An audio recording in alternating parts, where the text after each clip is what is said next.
1950లో తెలంగాణకు స్వతంత్రం వచ్చింది నిజాం నుండి. దాని తర్వాత ఈ 75 ఏళ్లలో 10 ఏళ్ళు మాత్రమే బీఆర్ఎస్ పరిపాలన చేసింది, 17 ఏళ్ళు తెలుగుదేశం పరిపాలన చేసింది, సుమారుగా 50 సంవత్సరాలు అర్ధ శతాబ్దము కాంగ్రెస్ పార్టీ పరిపాలన చేసింది. మరి మీ కాంగ్రెస్ పార్టీలో అనుమతులు ఇవ్వలేదా? కన్వెన్షన్ ఎవరున్నప్పుడు కట్టిల్లు? ఎవరు పర్మిషన్ ఇచ్చిన దానికి? కాంగ్రెస్ పార్టీయే పర్మిషన్ ఇస్తుంది, కాంగ్రెస్ పార్టీయే కూలుస్తుందా? అంటే ప్రజలు పిచ్చోళ్ళు అనుకుంటున్నారా? మీ ఇష్టం వచ్చినట్టు పర్మిషన్లు ఇస్తారు, మీ ఇష్టం వచ్చినట్టు కూలుస్తారు.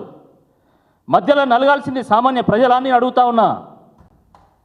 కన్వెన్షన్ కూలగొట్టినప్పుడు చాలామంది చప్పట్లు కొట్టిళ్ళు, సంతోషపడ్డారు, కన్వెన్షన్నే కదా కూల్చేది అని.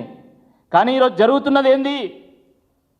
ఈరోజు హైదరాబాద్లో ఉన్నటువంటి అనేక స్లమ్స్లో ఉన్నటువంటి చిన్న చిన్న నిర్మాణాలకు ఈరోజు నోటీసులు ఇస్తూ ఉన్నారు. అస్మత్పేటలో ఈరోజు 125 మందికి నోటీసులు ఇచ్చిళ్ళు, అలవాల్లో 125 మందికి నోటీసులు ఇచ్చిళ్ళు, సరూర్ నగర్లో ఇచ్చిళ్ళు, సఫీల్గూడలో ఇచ్చిళ్ళు, బోయినపల్లిలో ఇచ్చిళ్ళు, రాజీవ్ గాంధీ నగర్లో ఇచ్చిళ్ళు, ఈరోజు కాజాగూడలో ఇచ్చిళ్ళు. ఇంకా రేపు మాపు ఎవరికి ఇస్తారో కూడా తెలియనటువంటి ఒక పరిస్థితి ఈరోజు హైదరాబాద్లో నిర్మాణమైంది. ఎక్కడో ఎవరో ఫామ్ హౌస్ కట్టుకుంటే, ఎవరో బడాబాబు యొక్క ఫామ్ హౌస్ మీరు కూలగొడితే కూలగొట్టండి, అక్రమ నిర్మాణాలను కూల్చాల్సిందే. ఇది బీఆర్ఎస్ పార్టీ వైఖరి. నేను స్పష్టంగా చెప్తున్నా, అక్రమ నిర్మాణాలను కూల్చాల్సిందే. కబ్జా కోర్లను తప్పకుండా శిక్షించాల్సిందే. కబ్జా కోర్ల నుండి చెరువు భూములను, ప్రభుత్వ భూములను తప్పకుండా పరిరక్షించాల్సిందే. మీరు నిజంగా ప్రభుత్వ భూములను, చెరువు భూములను, కుంటలలో ఉన్నటువంటి ప్రభుత్వ భూములను కాపాడాలనుకుంటే మేమే మొట్టమొదటి స్వాగతిస్తాం, పూలమాలలు వేస్తాం, పూలాభిషేకం చేస్తాం, మిమ్మల్ని సన్మానం చేస్తాం.